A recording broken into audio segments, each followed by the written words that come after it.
Go for it. Hello, everyone, and welcome to today's episode. I'm so excited to have you here, where we're going to have a special conversation about the journey of childbirth. And today we have two incredible experts here, and we're going to talk about the unique role and vital role that they have in supporting childbirth. So we have Dr. Agha and Caridad. And Dr. Agha is a renowned obstetrician and gynecologist who advocates for gentle and water births. And he's got a very impressive track record for VBACs right here in Dubai.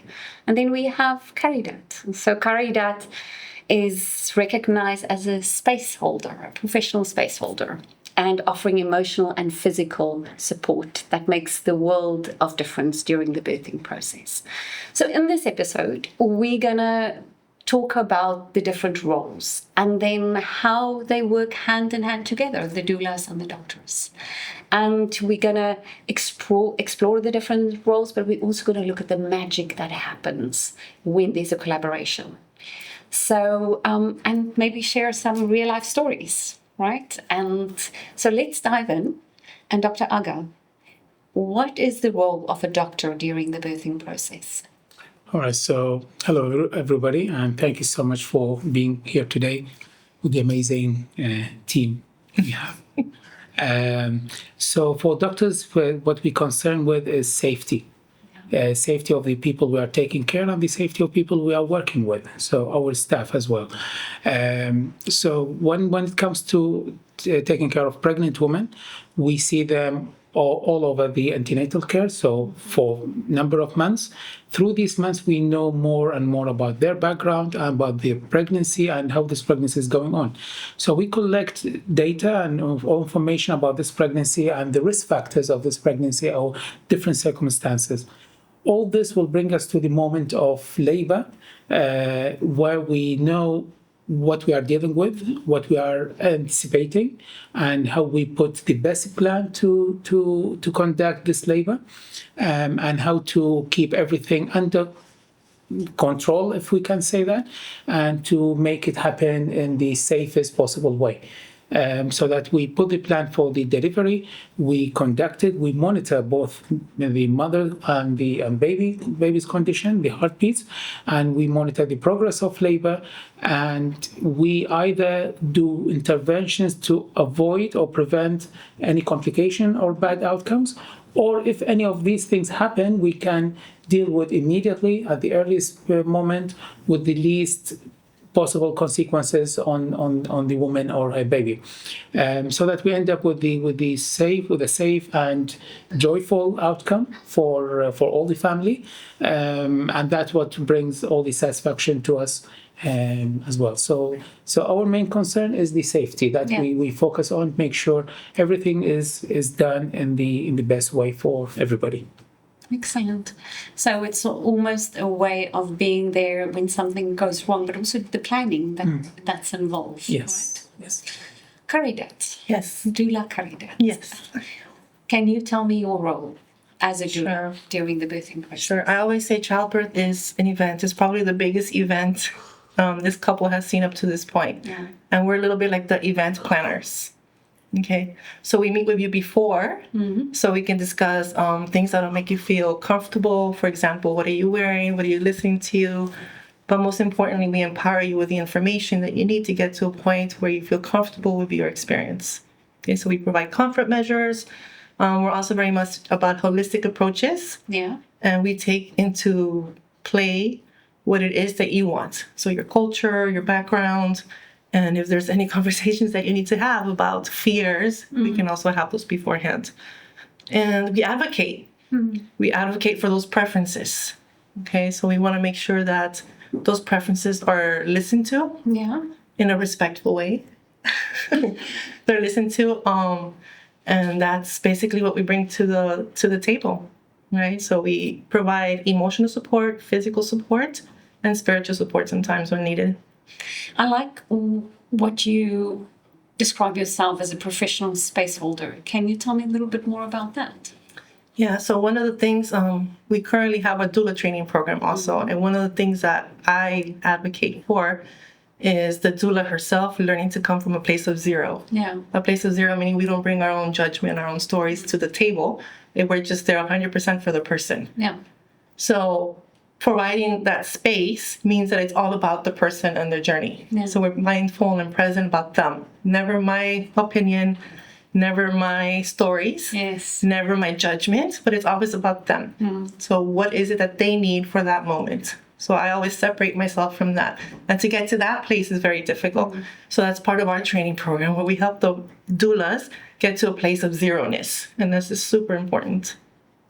So I have a recently shared review that I really want to read, Dr. Agha. Okay. It's really beautiful.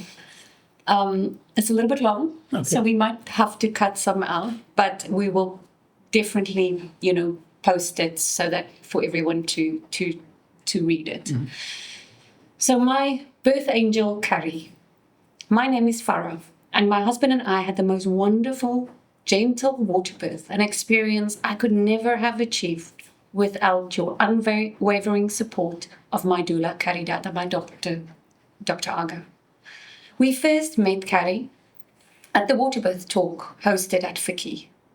Within the first 5 minutes, I knew she was the one that I wanted by my side. So soon after, she introduced us to Dr. Agha, fondly known as Aquaman, for good reason. From the moment everything began to fall into place, Carrie attended every appointment, listened with patience, and eased every anxiety I carried. For as long as I can remember, giving birth was one of my greatest fears. Carrie transformed that fears into empowerment. Her passion, energy, and positivity are unmatched. The way she prepared the birth room, the music, the atmosphere, the seamless transitions through each stage felt more like intuition than skill, though she was both in abundance. She was truly my angel, guided me with strength, love, and grace. What touched me most was how beautiful she held space, not only for me, but for my husband. She spoke in his language during the waves of labor, creating space for us to remain deeply connected while offering her solid, grounding presence. And then there was Dr. Agha, calm, patient, confident, and deeply reassuring. The energy or synergy between him and Carrie is something extraordinary. Together they created a birth team I could only dream of, one that made me feel safe, supported, and empowered as we welcomed our daughter into the world. They say angels are present at every birth. For me, Carrie was that angel.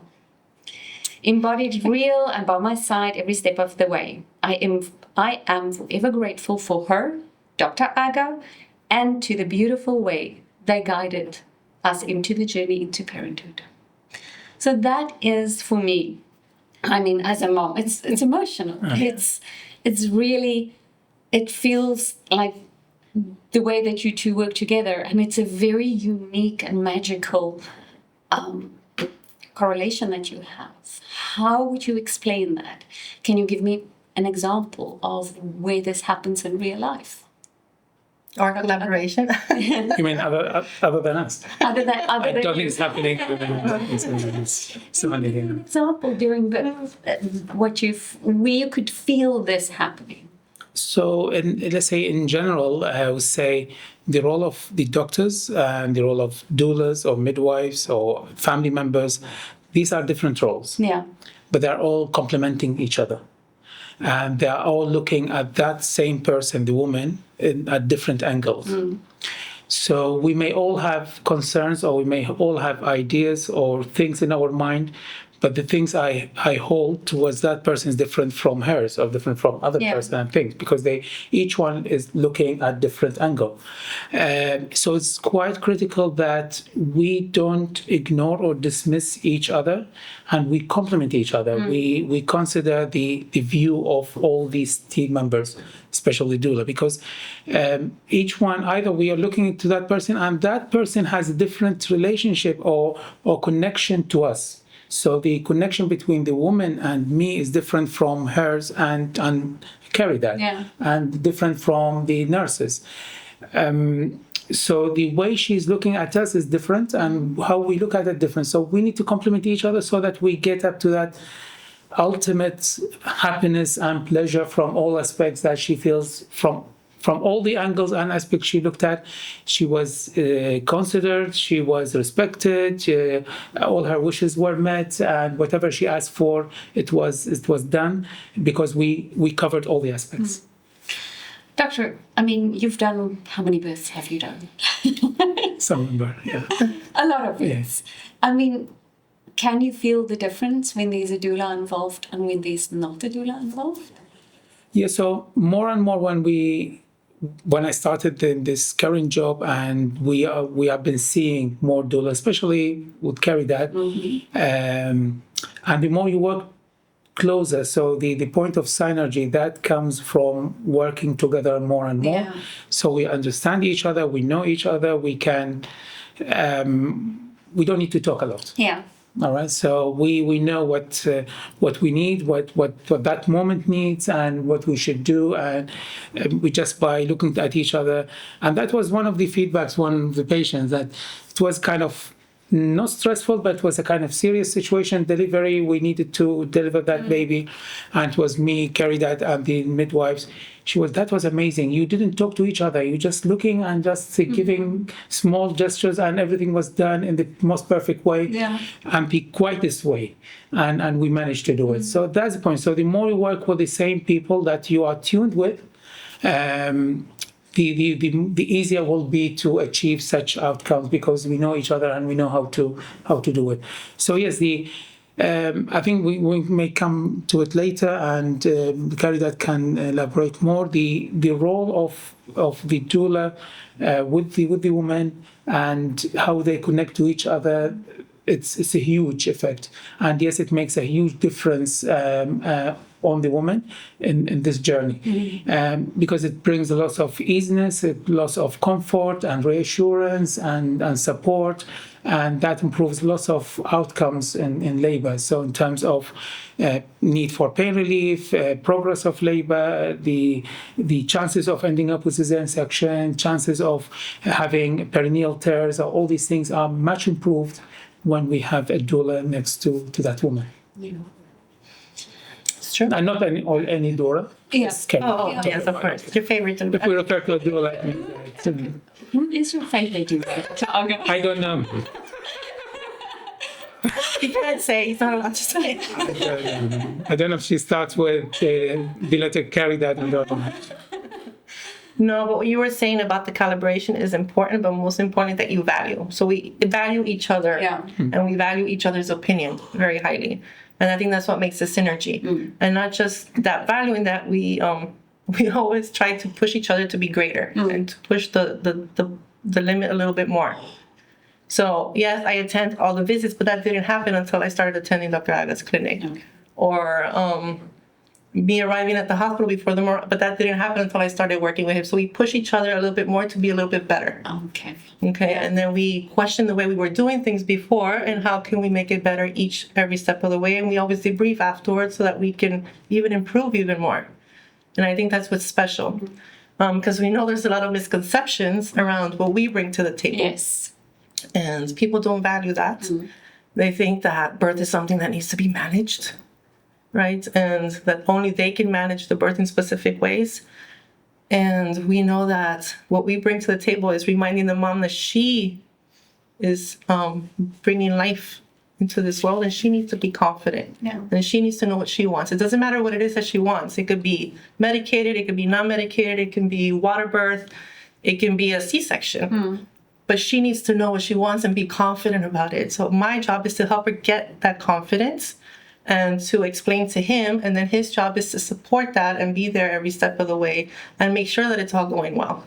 And one of the things that I always say about Dr. Agha is that he's very good at bringing peace to every situation. And this is so important, because when doctors come into spaces, they make it about them and their knowledge. But instead, he comes, brings peace, and still makes it about her and her journey, and make sure that she understands what's happening. And this is so important and so key. And the misconception that there is that there's a little bit of a rift between doctors and doulas. A little bit. Tell me a little bit about that. Okay, Dr. Agha. No, not really, because the moment you get to that understanding or perception that each one has his or her own role, then there's no competition. As you said, we are complementing each other. So it's said, we see what possibly sometimes she can give me hints, I can give her hints as well. So she can bring the attention to some points that might get missed here and there. So that's complementing each other. So it's not like we are doing the same thing at the same time. It's not like that. So I don't think there is competition in that really. Possibly, as you said, that's a misconception. So the issue is, and I think many other colleagues, they feel it's a one-man show wherever they go. So in that room, in the delivery suite, or in theater, or in clinic, it's one-man show. It's only me, and there's no one else. And everybody needs to look at me impressed and just listening to my wise words and not to open his or her mouth at all. It's not like that, and it's not anymore like that. It's a discussion, it's a collaboration, it's an interaction, it's understanding, it's respect, it's appreciation. It's a final kind of satisfactory outcome, not only in the health terms, well-being terms, but it's on all levels. So the joy, the feeling or sense of achievement, and the appreciation and the dignity and all these things. So these things don't come from only medical knowledge and from one person who's the doctor, but from all people around that person. No. And I like that, me and Caridad had a little bit of a conversation. Caridad, what you said, that it is about the mother's journey of giving birth, right? It's also... Right. So we say doctors don't deliver babies anymore. Moms give birth to children, to humans, right? So let's focus that energy on that. And doctors are there to support that process, right? They're not managing moms. They're supporting. And supporting, what do we call? Humanizing birth? Support a humanized birth. We're going to pause a second. You sure that he's not needed at the clinic? No? No, that's See? So synergies. we just need to make sure that nobody is needing him to run out. Okay. And start. Just do a lap between.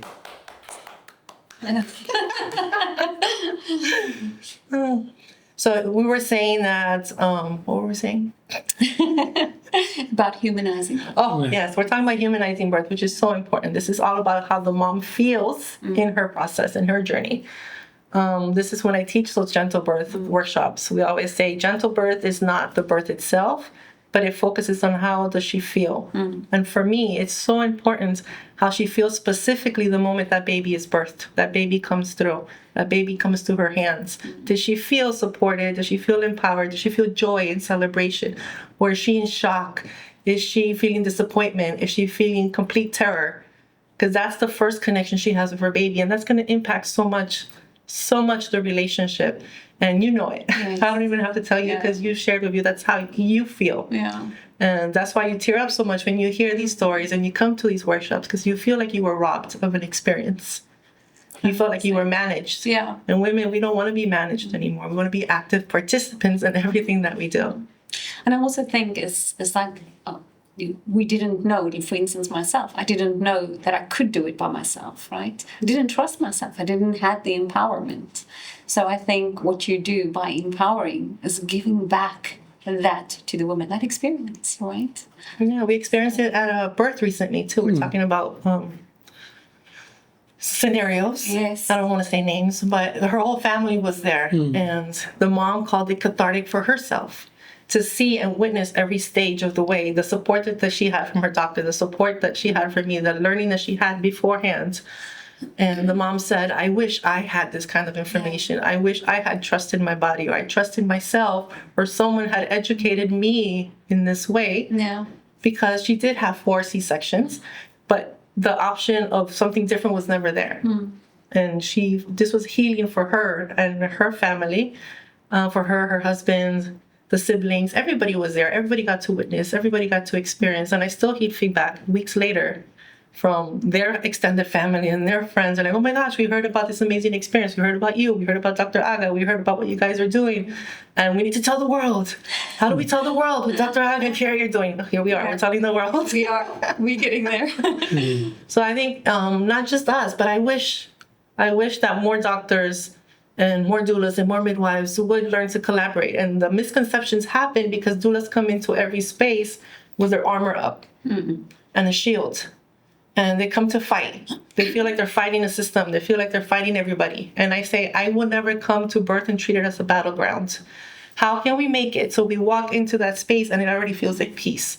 This is why the collaboration is important. This is why those meetings beforehand is important. Those conversations, the conversations with the midwife, with the team, with the staff, with the administration, these need to happen before the mom, before she walks into that birth space. And right now, the doulas, put down the shield, put down the swords, and get your butts into these medical spaces and have these conversations and find spaces to collaborate, because this is so key, and it will be key in the way that we move forward in the birthing world, especially here in Dubai. Yeah.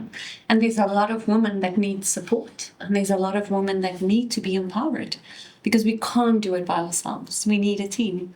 We need doctors, and we need doulas. Yep, sounds good.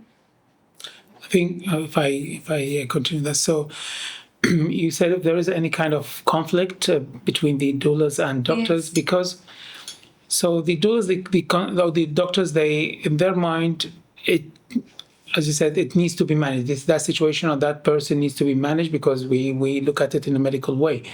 But on the other side, we know, and the doula knows or keeps in her mind that she is anti-medicalized things. So they are pro-natural. So first they will have misconception towards that doctor and that team. Everything we will say it's to find a reason to do a medical intervention, which is wrong. From beginning, they feel everything we say is wrong and this is unnecessary, and the woman can do it without this intervention.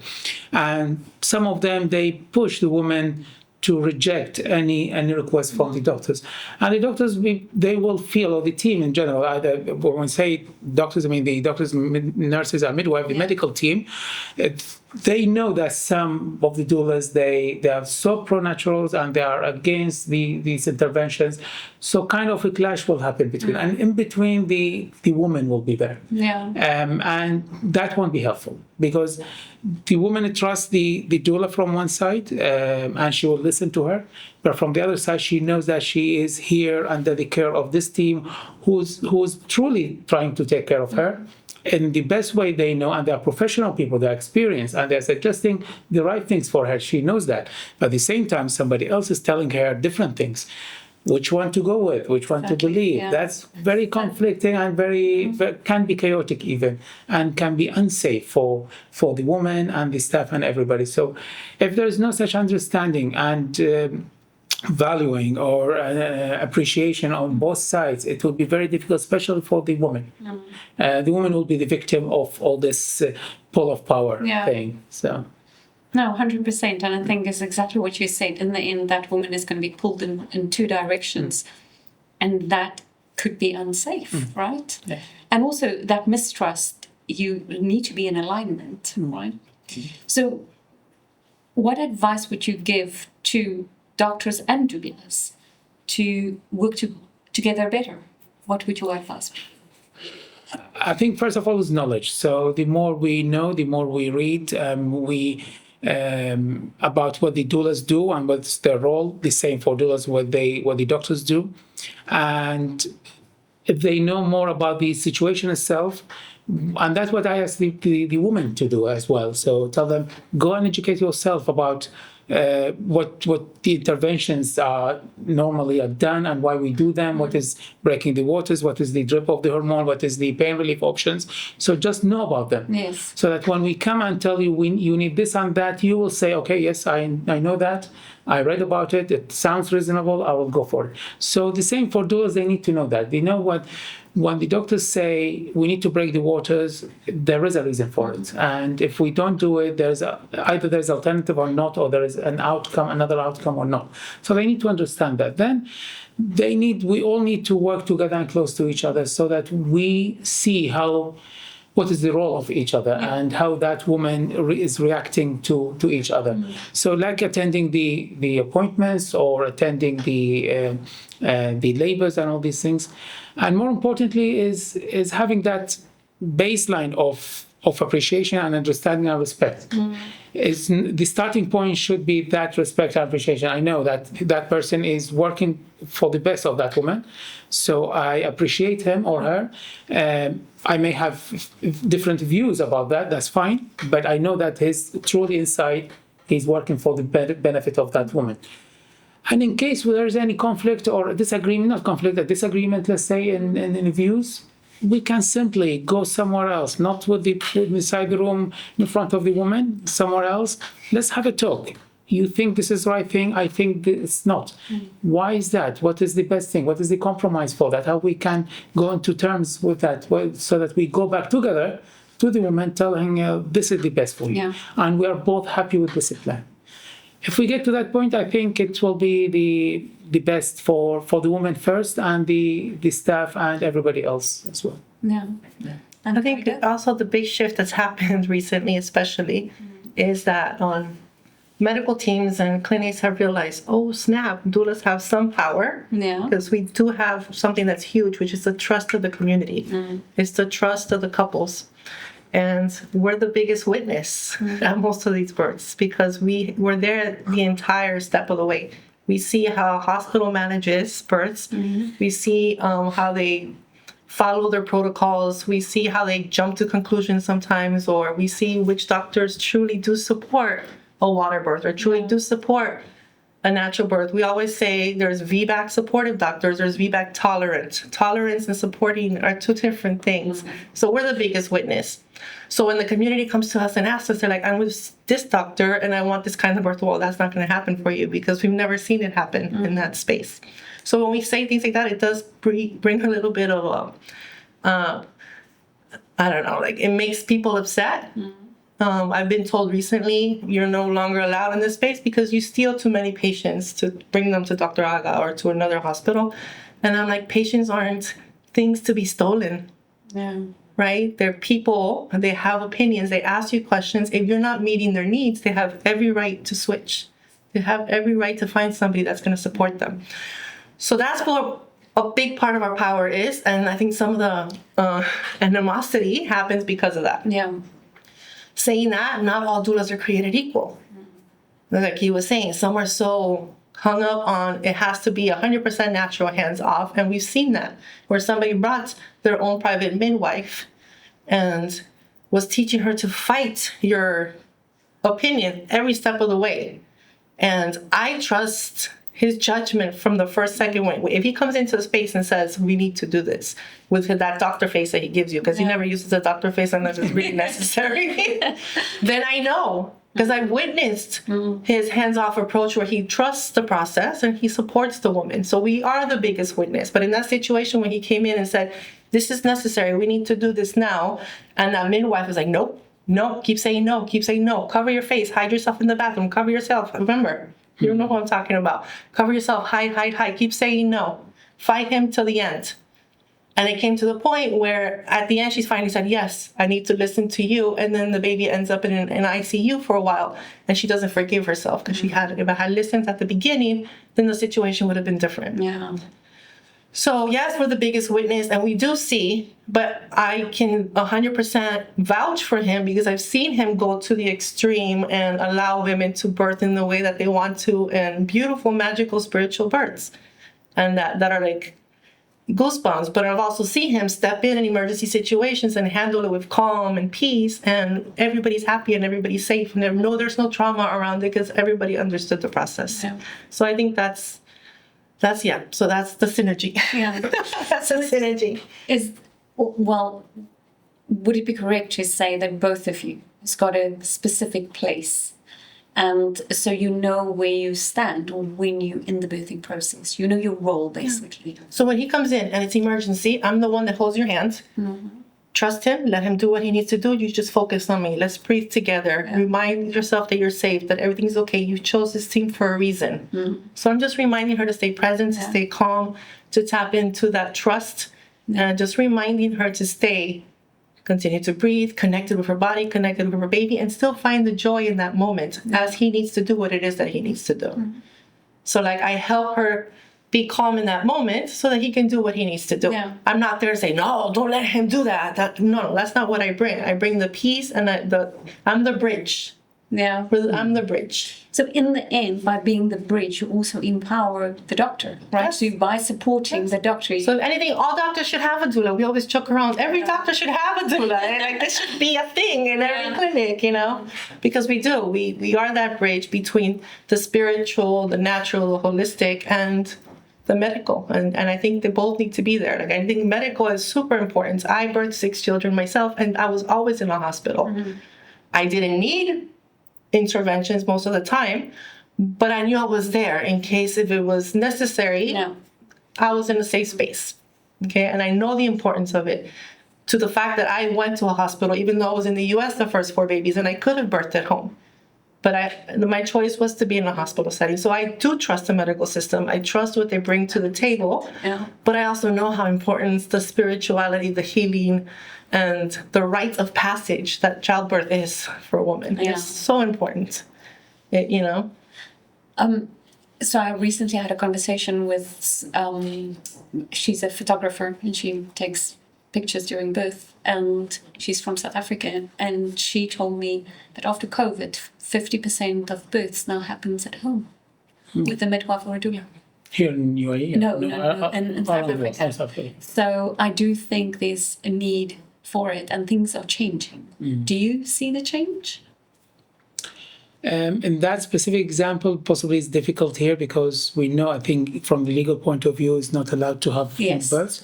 So it's not like a common thing. But I know there are a good number of women around the world, they will prefer to stay at home because simply it's home and safe area, and they know the place and they feel confident, they feel relaxed and all these things. So I think if you give the option for all women, at least 90%, I think they will opt for their home, providing you are reassuring for them or assuring them the safety net.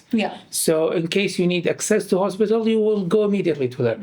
So I know that certain countries, certain areas, home births are not a safe option because they are remote from the hospital. You need to have easy access, easy traffic to hospital in case you need, because that's the critical thing is when to go to hospital and how long you're going to take. That's what makes it successful and working.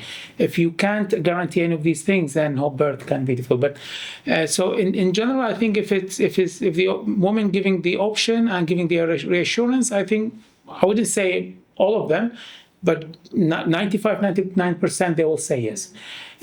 Second thing is COVID, I think, changed the world at different levels, at many ways. So one of them is the way people will look at the delivery and where to have their babies. That's fine, of course, it's true.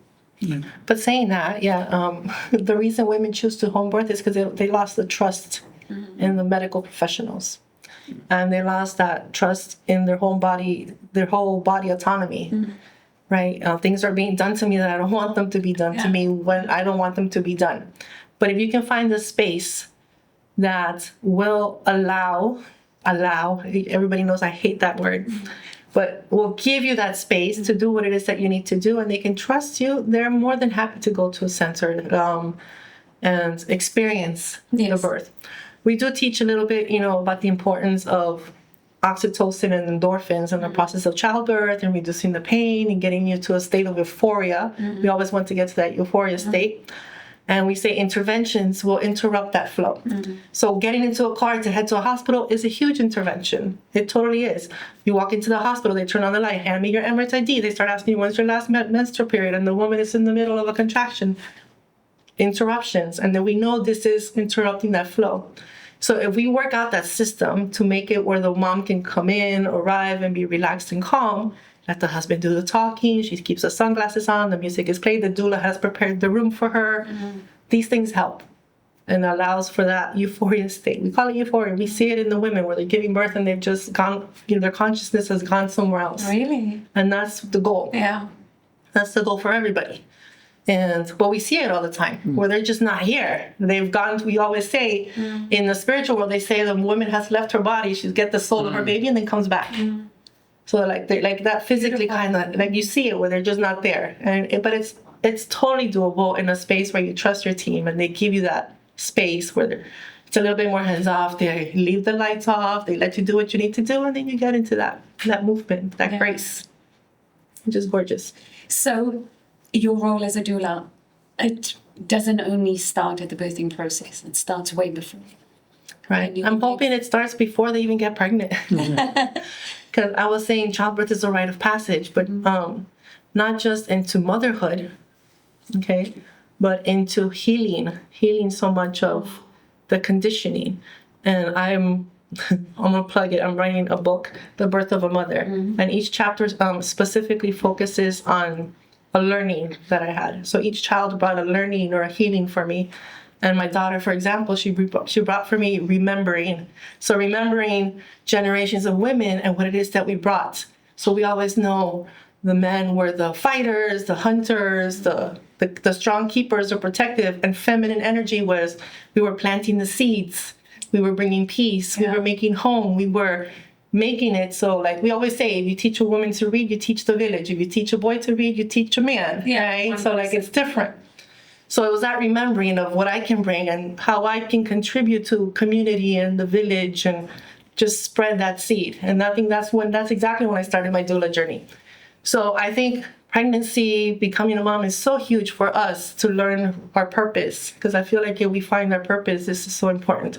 So as doulas, we have these conversations so that we can kind of uncondition that programming that you have around what your life needs to look like, so that you can make it what it feels the simplest for you. The simplest is always the way to go, because that's the way that was meant to be. Yeah. That's our role. Right? Easy? Yeah, very easy. No, back to the example, as you said, that was one of the first, let's say, understandings we got about working together is being a bridge between the doctor and the woman. Bridge that works on both directions. So sometimes the doctors, the way the doctors and the things they say to the woman may not be perceived totally by the woman for different reasons. Either the language we are using, either the barrier we have, like the doctor, this is authority, or doctor or uniform or whatever. There is a kind of a barrier between us and the woman. They may not catch everything we tell them, and we may not be able to explain it in the way the woman would understand and appreciate. So Caridad will come and will make it easier for them to understand, and will explain it more and make it conceivable. From the other side is that once Caridad feels that what I need to do is necessary, she will explain this to the woman. She will reassure her, trust him, this is the right thing, don't worry, bring your hand, everything's fine. And she will make it easier for the woman to take the decision and accept the plan. So it works on both sides, for both the doctor or me and for the woman. So that's kind of interaction we have, and that's kind of the team roles that for each one. And with this synergy, the person who wins is the mom. Yes. The mom and dad who the baby. And the baby. Yeah. Baby wins. Best birth ever. Yeah. This human being comes into a space where they know trust and understanding from day one. Yeah. And this is so important. What you said just now about mom and dad arrive to the hospital, they ask for ID, it's busy, she's maybe having contractions.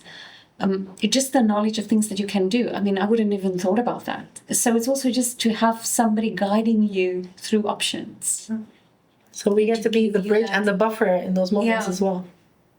So are you there when things start happening or when they go to hospital? The only thing I don't do is move in with them after. But I mean, I've been asked a few times, can you just come home with us? But I'm with them before, when they arrive at the hospital, through the entire labor until the baby's born, and even a little bit after that. So I'll sit in a corner, and I'm watching that she feels comfortable. She has that skin to skin with her baby. She's getting to a place where she's bonding. She's experiencing that golden hour, like we call it. And once they look comfortable, I kind of just, like Mary Poppins, just grab my little bag and just walk out, right? And then I see them again in the postpartum visits with Dr. Agha. And our clients, they tend to have more postpartum visits, I feel, than anybody else. They just keep coming back because they do enjoy that experience. And then we have our family wall, we call it. There's these pictures of all these journeys on the wall. And they love to come back and see their picture on the wall and take the picture. And it does feel like this one huge community. Family. And they feel bad if we tell them, okay, we are done. This is the last visit. They're like, what else can we do? She's like, yeah, bring it again. So I'm not coming back again to it. Okay. I'm like, but that's why we do stuff like the matcha mornings, coffee mornings, so that they can continue to come back and ask questions and still feel like they call me auntie. I'm an extension of the family, and I love it. I have so many nephews and nieces now. So many babies. So many babies. Dr. Agha, and your role, where do you come in? Right at the end of the birth? Or? Oh my gosh, so I'll give you an example. We love birth science. I use that in one of the sessions or something. So we tell them that the birth or delivery is like when you are driving your best car, right? So whatever your dream car, Porsche, BMW, or whatever it is, and you're enjoying every single thing or item inside this car, the steering, the audio, the everything, interior, all these things. These kind of a pleasure or these details are given to you by the nurses and the doulas. They are making you enjoy every single moment you are in that inside that car. For the doctors are the airbags hidden in that car. Okay. They're there. You may not see that doctor at all. You may just come and pop in a couple of times just to say hello, to make sure everything's okay. But we know what's happening. We get an update from the nurses or the junior doctors or the doula. This is what's happening. We are here and this is the plan. We may not need to come in and do, if we don't need to interfere. If everything is going well and everything is reassuring, we don't need to come in. But we are there. In case there is any problem happening, any complication or whatever, we will just pop in and the woman will see us in front of us. So we are there, but not visible. But we know what's happening and we have a plan for everything and we prepare ourselves for the worst case scenario. That's our problem. We are kind of pessimistic people. We look at the worst case scenario. That's the problem. We don't look at the 95% of good things that can happen. We look at the 5% how bad things can happen. So we are there preparing ourselves, and in case anything happens, we will come in and we will do whatever's needed from us. But it's key to know that every doctor's risk analysis is a little different than the next. Yeah. And some like to engage the airbags a little bit quicker than others. So did you hit a tree? Airbag needed. Yeah. Is the tree 30 meters ahead? Maybe we should pop the airbag just in case. And I think that's the difference. And finding that doctor that will, not jump in as quickly as the other one, I think might be a little better. Yeah. And I think it's a tricky thing to navigate. And I think that's why having people that have witnessed these scenarios, it comes in handy. Another question that I have for you as a doula, when you work at different hospitals, different doctors, can you see the difference or can you fit in almost everywhere? I don't want to answer that.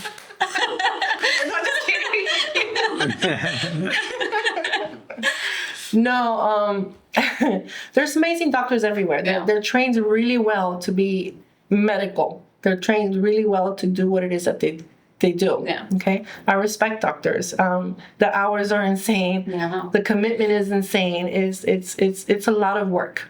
Okay.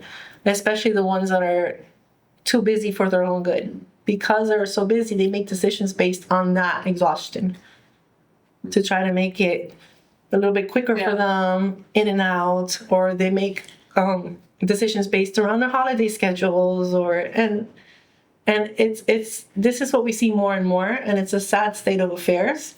because then it takes away from that sacredness, the sacredness that's so important to keep at every birth, because every birth is sacred. And when they've done thousands of births, I think they lose a little bit of that remembering that this is a sacred journey for this couple. This is the first time they've ever experienced this. They haven't even seen a birth. You've seen it a million times, but by you coming in and treating it like tick, tick, tick, tick, tick, you've taken something away from them. And if they can just remember that, and then by having maybe the doulas and the midwives take a more of a role, they can step back and relax at home, have their tea, and then call in when completely necessary. They need to trust the team as well, so that they can have a bit of a more hands-off approach, I think. So it's I don't know. I don't think anybody's wrong. Yeah. Everybody does the best they can. I always say, did that person do 100% of what they know? Yes. That's not a bad doctor. That's not a bad person. That's just who they are. So now you have to decide, do I mesh well with these people? Because I'm not the doula for everybody. Not everybody likes the pink hair and the sassiness and the spirituality. Not everybody wants that. Yeah. Somebody wants a more headmistressy approach, or a more by the book, or I'm not for everybody. He's not going to be for everybody. 100%. We get it. But it's about finding the person that's right for you. And I think they're out there. So it's about not just going to one doctor and saying, I'm committed to this doctor. For some reason, people do that. Well, I've been with this doctor for 5 months. There's no way I can switch. I mean, I'm committed to them. But why? Yeah. Send them a thank you card. Thank you so much for the work that you have done. I appreciate it, but I found somebody that's more in line with the wishes that I want for my birth. And that's it. I don't think they should get offended by that. I mean, they might, but they shouldn't. But then I think, not every doctor is for every person, and not every doula is for every person, and that's okay. That's okay.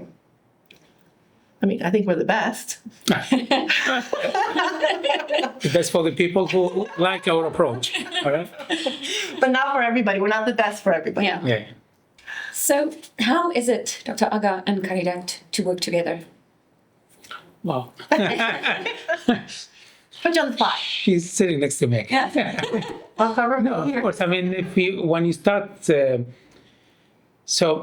right. So let's say two things to consider. First, when you work with people and you're starting with them from scratch, that will make it easier because you're both growing. Yeah. And then you both reach to the same stage at the same time. But when you you are already achieved certain levels and you meet each other, it can be a little bit challenging in the beginning because each one has already grown his or her own ego and perspective of life and how they do things and their attitude and how they like to do things. So to accommodate or make some change for the other person, it can be challenging a little bit. But if you, let's say, both of you started from scratch and you knew each one, it will be easier to accommodate. Like having an affair and then ending up with a marriage rather than meeting someone kind of an arranged marriage and things. Yeah. So that's one. Second thing is defining the roles. So again, I mean, each one, when you feel that this is my area, I don't want anyone to step into it, and nobody should touch that, and I wouldn't accept that. Yeah. So that's another challenge. So, and in any way, again, it's yes, time will make things easier, but if you don't have that thing inside you to accept that other person and to be ready to work with that person and to be ready to make the change for that person, you won't get anywhere, even after 100 years or something. So if you don't have this material inside you, that what you call flexibility, resilience, team working, appreciating other people or whatever, you won't be able to work with other people. So I think that's the most important. So definitely in the beginning, until you'll get into situations to know each other, to the limit of each other, the how we trust each other, all these things. And everyone has his own kind of prejudices, or what do you call it, the things that you know about the conceptions you have about the other person. Yeah. So conception towards doctors, or my conceptions towards a doula, whatever. Then how then to negotiate all these things, and you end up with kind of trimming all these things and ending up with this energy you have. So it needs work. It's a relationship that needs work. If you are not ready to make this work, make it succeed, then it's difficult to do it. So yes. And Doctor, correctly so, I think all relationships is work, Yeah. right? So it doesn't just happen. I'm easy. What are you talking about? All right. Okay. Especially some. That's fine. It's so easy. What are you talking about? For me, we talk about that. The perceptions that we have of doctors, not just perceptions, because we've witnessed it. I've got home so many times and gotten in a fetal position and cried, and my family had to hold space for me because I witnessed a birth that was just so outrageous and so taken away from this mom's power. And it's stuff that I can barely recover from. It would take days for me to recover from. I had to participate in this because there's nothing I could do to stop it. Because I didn't have that kind of relationship, or because they just don't want you to stop anything in that moment. You're just not allowed to, okay? And so what he's done by increasing the trust in the system, in the doctors, we call it healing the doctor wound. So like in the spiritual world, we heal wounds that we have, a mother wound, a father wound, different wounds that we have. And he's healed that, like, doctor wound, that medical wound, by becoming empathetic and communicating and being able to be someone that we can trust and know that he's there for the human side of it. So he's healed a lot within me. And in turn, I can teach the other doulas that we're training and telling them that there is chances to find these people out there and challenging them to go out there and finding them. And it's so important. And I think together we can heal certain things and make it better for all the moms. Yeah. Is that good enough for you? What do you think? Dr. Agha, is that okay? Of course. Everything you say is true. That's true. He's the best. But I think what I'm hearing is that there's a collective healing that can happen when there's a synergy. Yeah. I think so. Beautiful. Yeah. I think so. And I've sat recently at one of my mom's mornings, and most of them were clients of mine or patients of his, or they weren't even clients of mine, but they were patient of his or vice versa, whatever.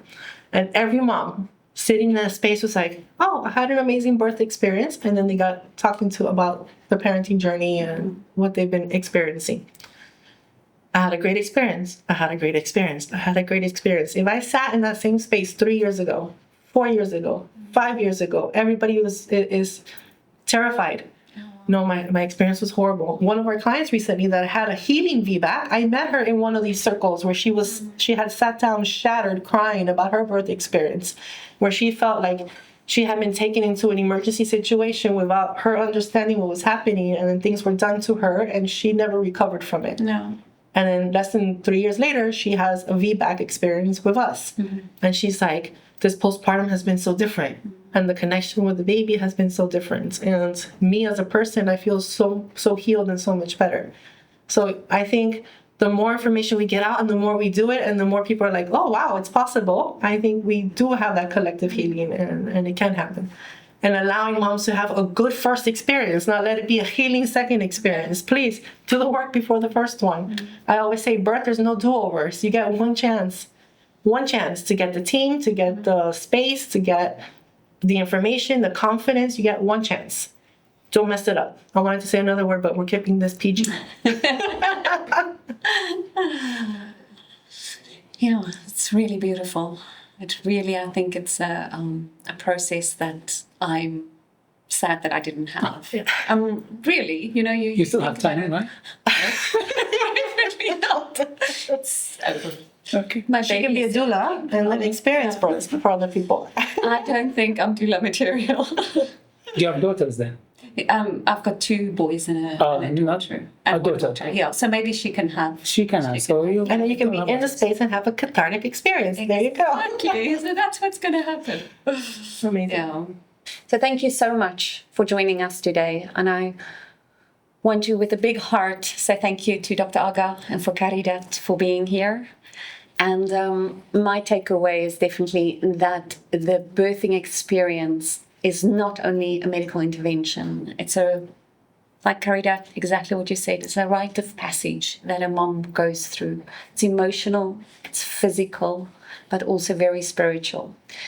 So until next time, stay curious, stay connected, and remember, it's your birth and your birth matters. Thank you. Thank you. Thank you so much. Thank you. Thank you.